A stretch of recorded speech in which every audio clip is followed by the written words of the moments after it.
Welcome to the Outstanding Women Leaders Podcast, or OWLS. We give a hoot. I'm your host, Kristen Aguirre, a former journalist turned young stroke survivor, now hustling to make my dream of becoming a national speaker come true. I'm currently jobless, but not loveless. I have a 5-year-old French bulldog named Vaca, which means cow in Spanish, and she is the love of my life and my motivation every morning to wake up and work. I want to buy her a house with a big backyard because she is over this apartment living. Every day she looks at me when we go down to pee and she's like, Mom, still. It's very sad. Now I'm accompanied by my resilient and quirky and hilarious, she added this in, co-host Katie E., who like a cat has 9 lives when it comes to careers and relationships. Really quick, introduce yourself. Thanks, Kristen. You kept forgetting to mention, you always called me quirky. You forgot to say hilarious. So I never wrote that for me to say for a reason. I added that for you. As Kristen mentioned, I am hilarious. Thank you for that shout out, Kristen. I'm the co-host here and founder of Owl Professional Coaching. After a sudden divorce and heartbreaking sale of my first business, I left my first life behind, packed up my car, and drove halfway across the country to take on the Big Apple. If you can make it here, you can make it anywhere. Clearly, I nailed it. But I couldn't afford the $20 toll, so I'm stuck on the other side of the Hudson in Hoboken, New Jersey. That's right. I'm a Jersey girl now. I refuse to pump my own gas, and I've been here for about 5 years. After proclaiming 2020 my year, I launched Owl Professional Coaching and the Outstanding Women Leaders podcast with my girl, Kristen, and snagged myself the love of my life. Mm-hmm. It's been a hell of a year. Mm-hmm. So COVID's treating me well. Our vision here at Outstanding Women Leaders podcast is to connect with outstanding women leaders around the world, share their story, and inspire you to empower owls in your own community. Our mission is to empower you to share your superpowers and be your brave, bold, unique self. So as I mentioned before, after 5 years of looking for love in all the wrong places, I've met the man God clearly made for me. According to my therapist, there are approximately 50 men out there that are compatible for me. How she arrived at that, right? Like, how did she get that number? I'm not entirely sure. And I already divorced one, but I digress. What's important here is that I met this incredible human. But enough about me. If you're ready to laugh, feel the presence of faith in your life, and hear the F-bomb a few times, then let's get started. Here we go. Today's guest is Sofia, only 26 years old, people, and she's a habit coach that says your rock bottom can actually be your breakthrough. I already feel moved. And she believes habits can actually be used to simplify growth. Welcome, Ella. Thank you so much for coming on. We're so excited to have you. Hi, thank you so much for having me. I am so excited. I have so many habits I need. Tell us everything about how did you get started in this? So I first got started, so rewind the clock back to when I was 14 years old. So that would have been just under 13 years ago. Yesterday, thank you. I had a hemorrhagic stroke, and through rehabilitating after that stroke, the first time I noticed the power of habit in my life was actually when I was playing soccer. So I was an avid competitive soccer player. And when I got back into the sports, I noticed that there were certain things that I could do on the field that came, like, it was second nature to me. They just came naturally. And then learning new things or learning new drills were not as easy. And I was like, oh, why is that happening? It was because of habit. I was doing these things for a long, long time. And then I started to notice habit again creep up. Actually, when I was working part-time going through school in the service industry, I noticed as I moved to a new job, I could still do certain things that maybe came a lot harder to other people who were doing them for the first time. And that's when I realized, oh my gosh, if I can create habits that simplify work, why can't I create habits and use them to actually simplify my personal growth? So that is really what got me started. And that's why I am a habit coach and specializing in that area. How does one become like a habit coach? Are you just like, I'm a habit coach, I had a stroke, so I can do anything? I mean, that's the same way I approach life, so. Yeah, well, there's certainly no certification for it that I know of. I really interesting. I like talking to people about this topic because I actually, people say, oh, you're a fake I hear all the time, oh, fake motivational leaders or Who people who don't says have the that to credit. you? Send them my email. I will. But I hear like some people posting on their psychologists, for example, who will post, oh, there's lots of life coaches here, you know, go to somebody who has the accreditation, who's a certified psychologist.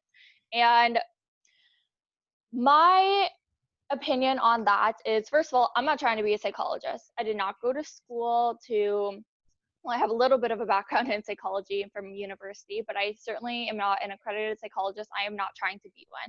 I'm trying to specialize in a certain area. That area is habits.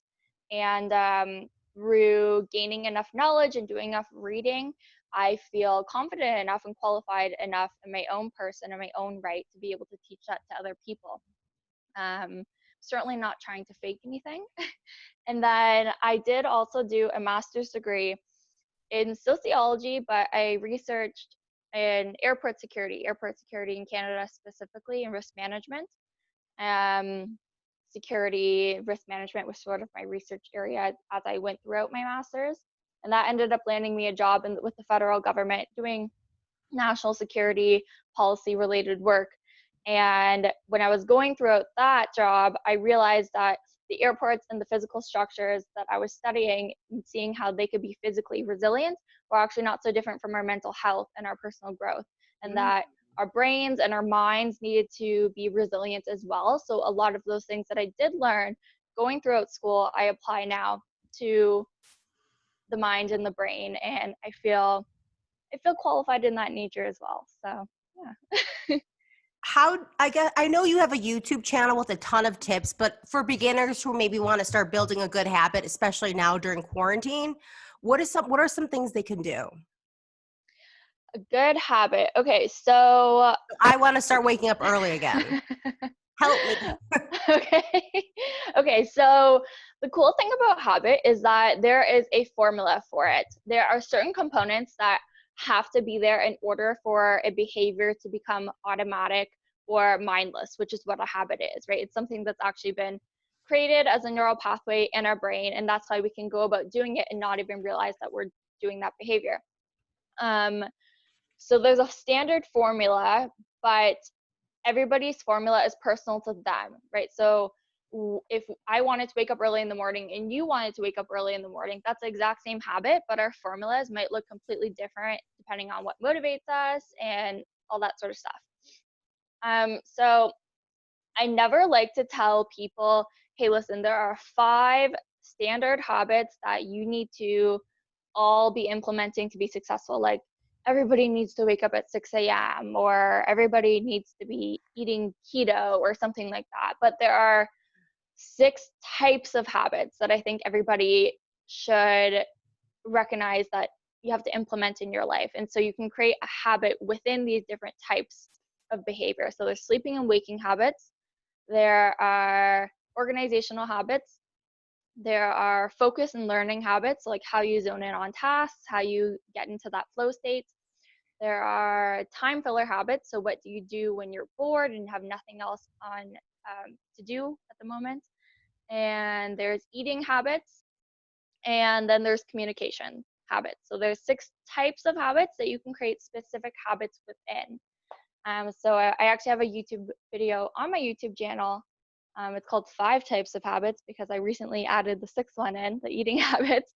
But people can definitely check that out. And I think understanding your behavior in those 6 or 5 areas of your life will help you begin to learn what do you need to specifically change.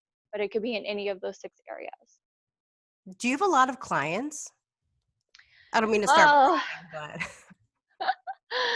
well, that's, I guess, relative, right?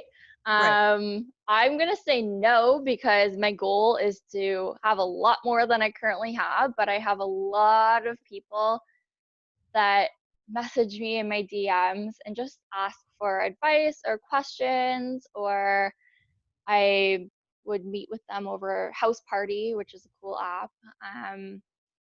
And I noticed it's taking up a lot of time, but I haven't reached my goal yet.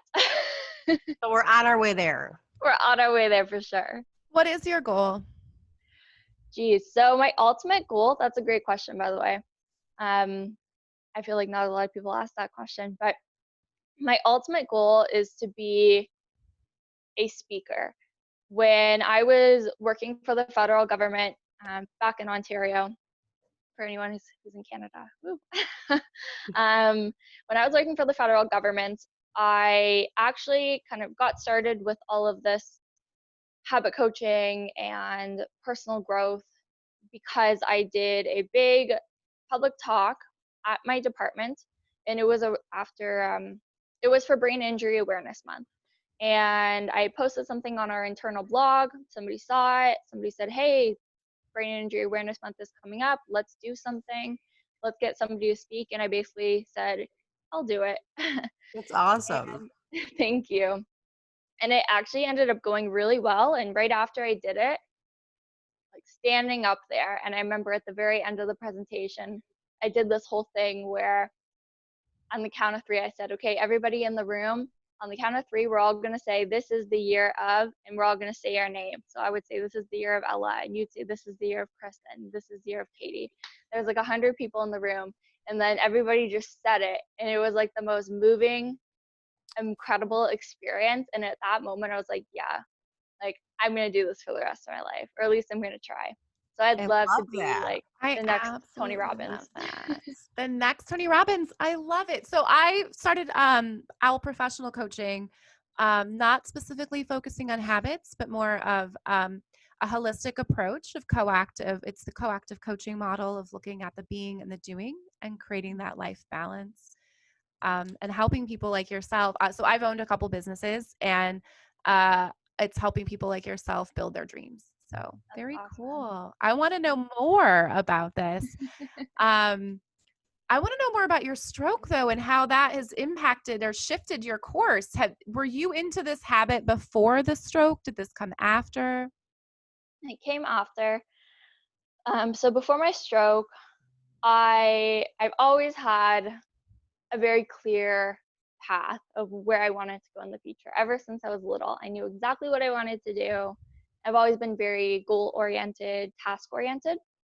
And so I wanted to be a professional soccer player and a lawyer, and that was sort of my goal at the time. Keeping in mind, I was like 13 years old. You're driven. I like it. Yeah, You're an thank you. outstanding woman leader.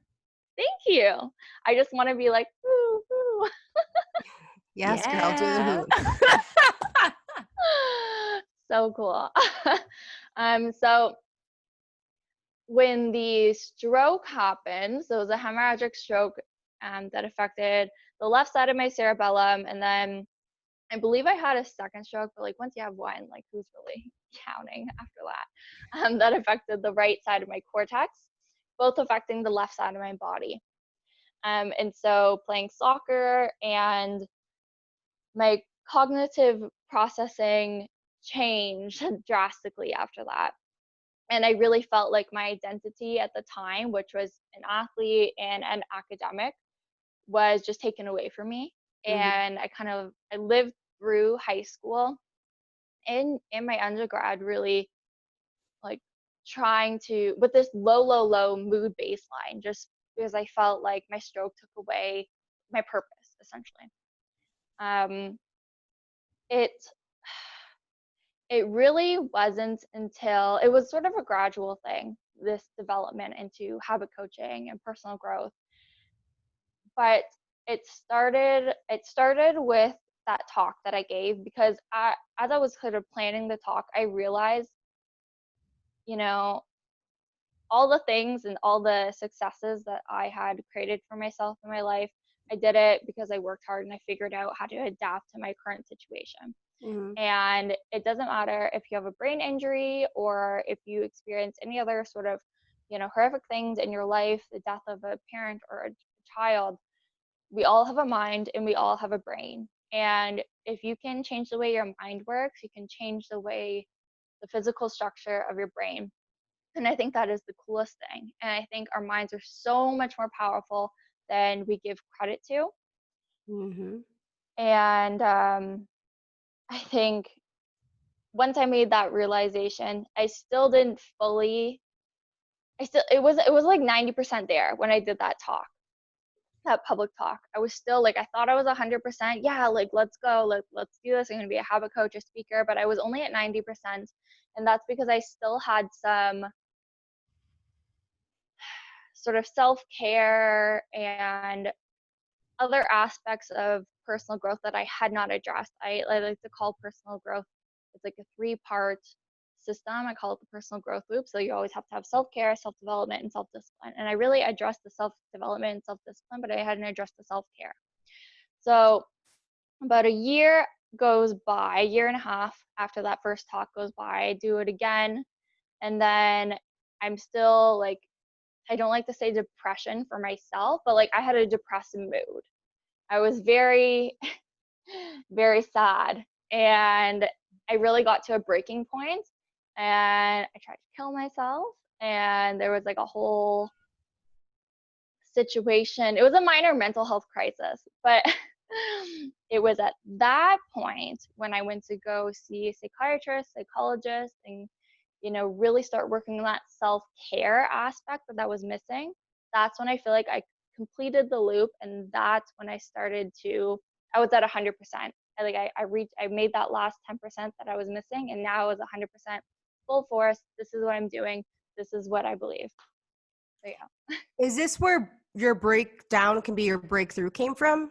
Yes, that's exactly where it came from. Where Oh, I love felt that. like I was at my lowest point ever, and for about 15 years before I had that little mental health crisis, I really didn't think I could love living, not love life, but love living. I think there's a difference, because a lot of us say, oh, I hate my life right now, whatever. Like, you have something going on that's particular circumstance, but to actually hate living and just hate existing, that's like a whole other thing. And I really Sure. didn't like doing that. Yeah.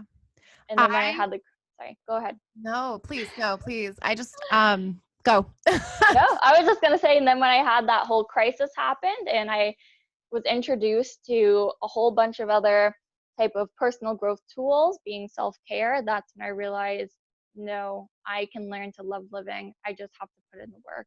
And I think now that I've done it, I know that other people can do it too. Yeah.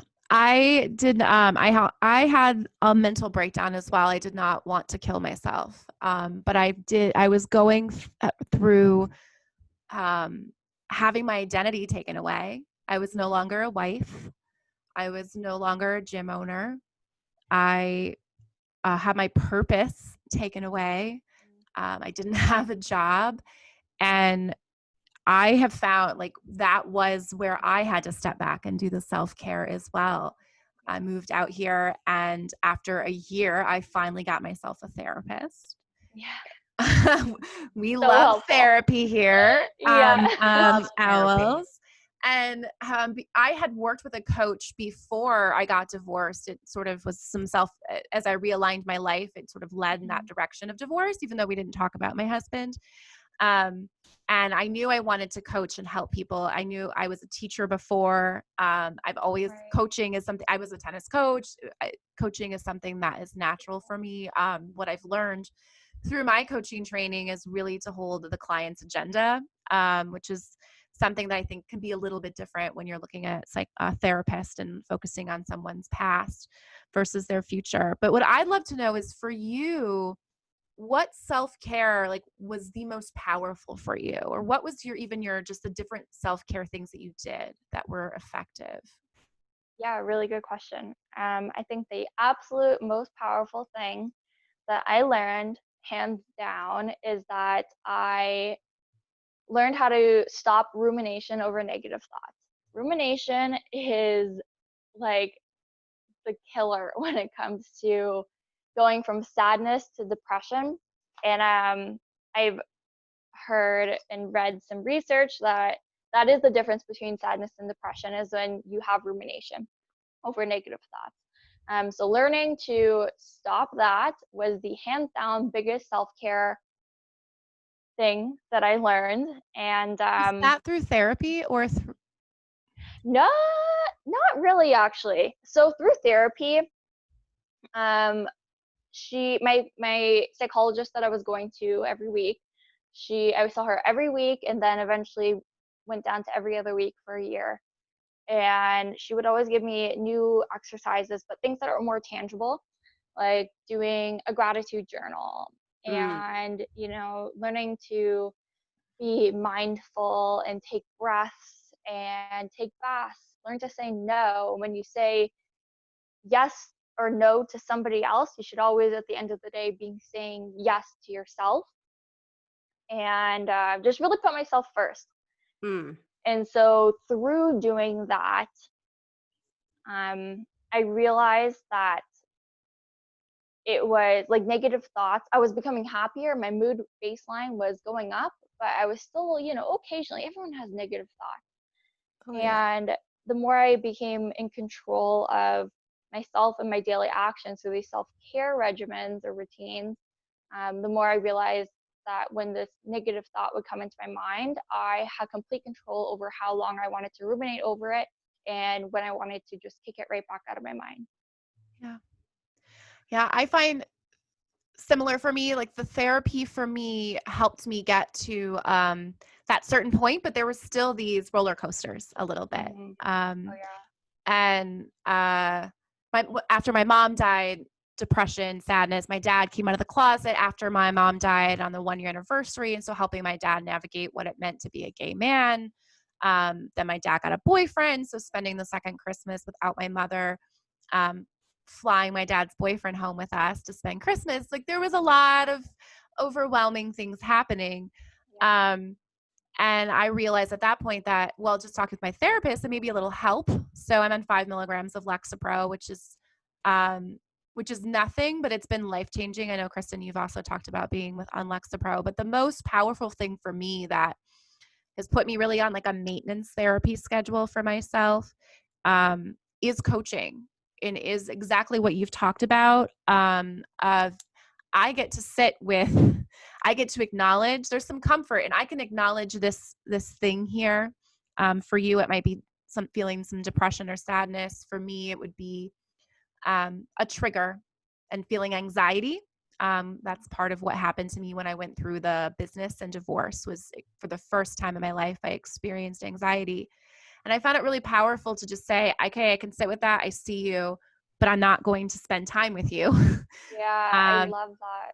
yeah. And we, in the coaching that I do with clients on this, I like to, because I'm a visual person, I like to make it a character. And so for oftentimes, like whatever your sadness represents or whatever that thing represents. And so my character is just like this little girl that looks just like me, that wants to cry because I don't like to fight. I just want to this is hard. I don't like confrontation. And so for me, I picture the little Katie. I'm like, it's all right, Katie, you're good. I love this. Tell us more. Kristen, Ella, what do you what are want to your know? boundaries like? Just because I feel like you're so young to have like really Yes. these like healthy habits. What are your boundaries like with your family and friends? Um, so great question. I used to have no boundaries for about the first, until I had my little mental health crisis. So for about 10 years after my stroke, I gave myself no boundaries and I said yes to everything. And I did everything that I could because I felt like my identity was taken away from me and I wanted to overcompensate for that. Mhm. And that's what led me to burnout. Now I I have I like to say I have good boundaries. I know when to say no now. I know when to be honest with people. With my family, we've always been a really close family. We are like tight knit. We are having in a WhatsApp group. We talk every single day. I love my family to death, and I like wouldn't have been able to do anything without them. Um, but I think it's just about being honest. So if somebody says, "Hey, do you want to have a phone call, like a group chat with all of us? It's Sunday. Let's do something." And I have to work on a project that I'm doing, or I have another meeting. I am completely comfortable now saying, "You know what? Sorry, I can't until this time. If you want to reschedule." Whereas before I would be like, yeah, for sure. And I would try and fit everything into my day and sleep like 4 hours a day and sleep on Mm-hmm. the bus to make up for that. And it was just Oh my insane. God.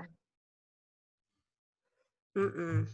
Yeah. I love boundaries. Like those are my things. Like here's my box. Don't cross the line. It's the only way I think I can keep myself from burning out as well.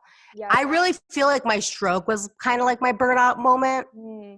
And so like after that I've been like very crazy with my boundaries. Cuz they're like your body is like healing. Do you still have any deficits if you don't mind me asking? Yeah, no, it's no problem. Um, at this point, I I don't even call them deficits, because it's just who I am. Yeah. Compared to who I was before, I guess, yeah, like for sure. My speech is probably the most noticeable one, because I talk a lot, if you haven't noticed. I was diagnosed with dysarthria after, because as probably a lot of people are, I could speak fluidly, which is a lot of what your cerebellum controls, is that Mhm. fluidity between your actions, your speech, your thinking. Um, I the left hand side again of my body, all the muscles, that's what was affected, and so having control of the muscles in my mouth, even and my tongue, and swallowing, which I know a lot of people deal with afterwards. Those are definitely the biggest things that I still notice. And then one other thing that I don't even like, yeah, the brain thing. I don't call it a deficit because you know what, this is who I am, whatever. And then the one other thing that I do notice is sometimes when I'm lifting weights and working out, because again, that cerebellum, um, it controls your movement going from point A to point B. Sometimes when Mhm. I'm lifting a weight with my left arm, I notice that it's sort of flailing, like not in the position that I want it to be, but honestly, really minor things, and I'm really, really thankful for that.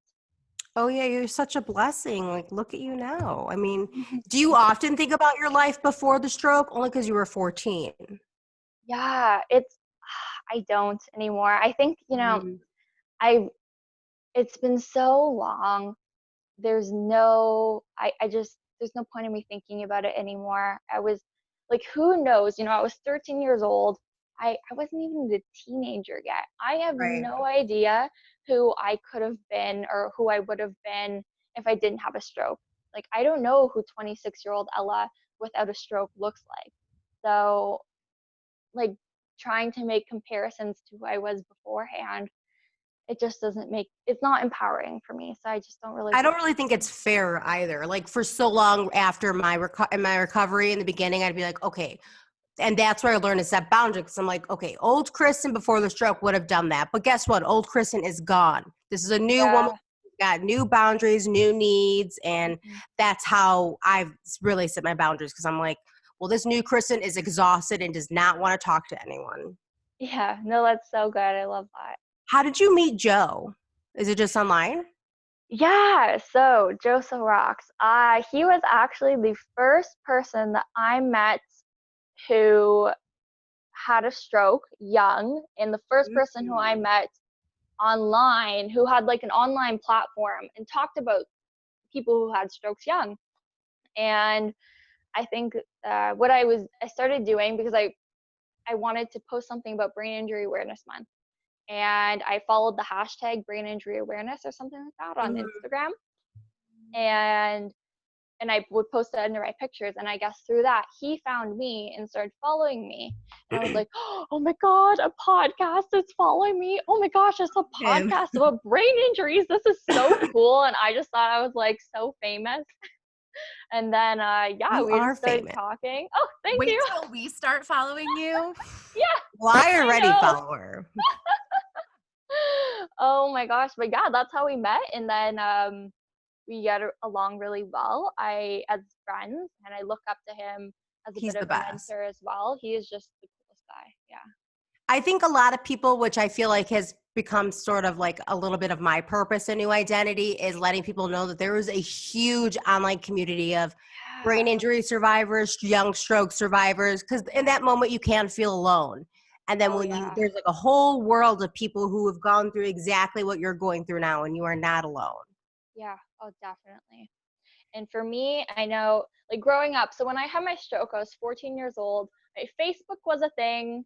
Not it was just getting started. It just Facebook started 2007, and I had my stroke in 2010. I don't know, but there was no social media. There was flip phones, but barely anybody had a phone going through high school, Flip and like phones. yeah, there was it, Aw. like there was no outlets like there are now, and I just seeing what your platform and Joe's platform and all these other people just creating this wonderful community. It's like, wow, like how cool would that have been if I had that, a year Mm, or 2 years after my stroke. right. And that's why I love meeting new people and introducing them to this community now. Totally. I love It's like a that. big family. It really, really is. It's wonderful. It just like warms my heart every time I talk to somebody. Or when you get like a DM of someone that's like, I feel hope because I saw your page. I'm like, this is my Oh, purpose. This is it. yes, yes. That's awesome. Ella, thank you so Oh my God, much for you've been joining us today. so amazing. You were awesome. I want to talk to you for hours. I will follow up with you in an email. I'd love to hear a little bit more about your business. Maybe even some clients I work with that could benefit from your coaching as well. So Well, love to thank talk you. offline. Sounds great. Well, Thank you so before we much get for off, having we me. always ask one last question. My last question is, if you had advice, what would you tell your younger self? Oh, that is such a good question. I've been thinking about that answer, I feel like, for a while. Um, if I could tell my younger self anything, it would be life never gets better, but that's okay because you have to learn how to always find the silver lining. Like it's your job to make your experiences better. It's not the world's job. And for a long, long time, I thought it was the world's job. And I just thought things were going to get better naturally as I got older, as I got into another program at school, or as I got a better job. Mhm. But it just doesn't get better. And you have to be the one to pull up your socks and do the work. That's what I would tell my younger self. Love That it. is such great advice. And I taught high school kids, and I can say that, and then I employed them as 20-year-olds. And I can say that that is a gift for you to have of that knowledge at 26. Yeah. Because we have sold our kids a bill of goods. When I'm out of college, life's going to be great, And then I Yeah. graduated, and a couple years later, the recession hit, and like things Oh, yeah. weren't great. And it just, paying bills is not fun. So I love that. Mhm. I love that you know that. Thank you. My question for you, that I love to ask people is, what is your superpower? Oh, what is my superpower? I think my superpower is being a very highly emotional and sensitive person. And for a long time, I thought that was what was wrong with me. Like, when I had that little mental health crisis, I literally was at the point where I felt like I exhausted my resources. Obviously, I hadn't. And I thought, I'm an insane person. I need to be in the hospital forever. I need medication. That's the only thing that will help. I'm so emotional. Like something's wrong with me. Mhm. And, going through the whole self-care process that I talked about earlier, when I came out of it, I realized that no, no, no. Like that was just one perspective of that superpower. Like there's a whole other perspective, and that's what really pushes me forward and helps connect with people and helps empathize with people. And Yep. yeah, I'd say Yeah, that's the superpower for sure. absolutely. Thank you so much for The sharing best. your Thank you so superpowers with much. us today. We want to make sure people can follow you. Where can people go to find you on YouTube, Instagram, all the places? So if you head to my website, retrainyourbrain.ca, not .com, .ca because I'm in Canada, you can pretty much get to all my social media accounts from there. But I'm Ella Sofia, spelled with 3 S's everywhere. And YouTube is just Ella Sofia. Sophia spelled with an F, by the way, not a PH. Oh, gotcha. Sophia with an F. Got it.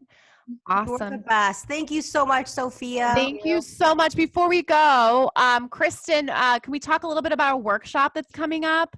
Yes. If anybody's looking to get clear on your goals and achieve your most authentic self, please join our workshop. It's next weekend. It's going to be really fun. This weekend. It's Oh, still going to be really fun. Sorry. Right. It's grown-up teen. Like, no one knows what day it is. I don't know what day it is. It's Saturday.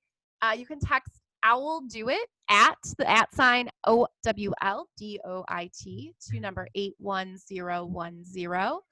To sign up, we'll send you a link. It's $25. It's a 90-minute workshop. Kristen, if you haven't heard her speak on a podcast, I don't know were you tuning out? What was happening? Kristen's incredibly inspiring when you get a chance to hear her speak. And she's going to kick us off with this amazing inspirational speech before we dive into looking at our life and these 8 quadrants of our life, and taking an assessment to see where do we feel we're at with career, relationship, personal growth, money, all of the things that are happening in our life, those 8 quadrants. And from there, we're going to take a look at what area, if that's a wheel of life, what part of our wheel is a little flat? What area do we want to focus on and get coaching on? So if you're looking for that 90-minute session, you will walk out transformed and inspired. A new woman. A new woman. Actually, no, you'll be the same woman. You're just going to have a little more of a pep in your step, a little bit bolder, a little bit braver, and a little bit clearer on what it is that you want to do over the next month as we're stuck in quarantine. What's it like in Canada, by the way, eh? What kind of situation do we have going on there? It's getting worse, that's for sure. Everything is locked down, everything is closed other than the necessities. I think right now in my province, I'm in Alberta, you can't have more than 5 people together in like a social setting. So yeah, pretty locked down over here too. Wow, then that brings us to our very last question of the day. What is your favorite cocktail? What is my favorite cocktail? I don't really drink cocktails because I figure if you're going to drink, you just screw the extra calories. You just go for the shot. So I'm more of a shot I girl. love you. What's your shot of choice? I really like Kruškovac, which is a pear alcoholic drink. I'm Croatian, so that's Croatian. Oh my God, I love this. All right. So when Kristen and I come to Canada, we'll drink this thing. We also should definitely go to Croatia together. I'm down for that. What is it called again? I love this accent. It's called Kruškovac. K-R-U, like a sh sound, and then K-O-V-A, like a C, but sound. You're the best. Thank you so much. Thank We're gonna drink. I love it. Thanks, girl. You're the best.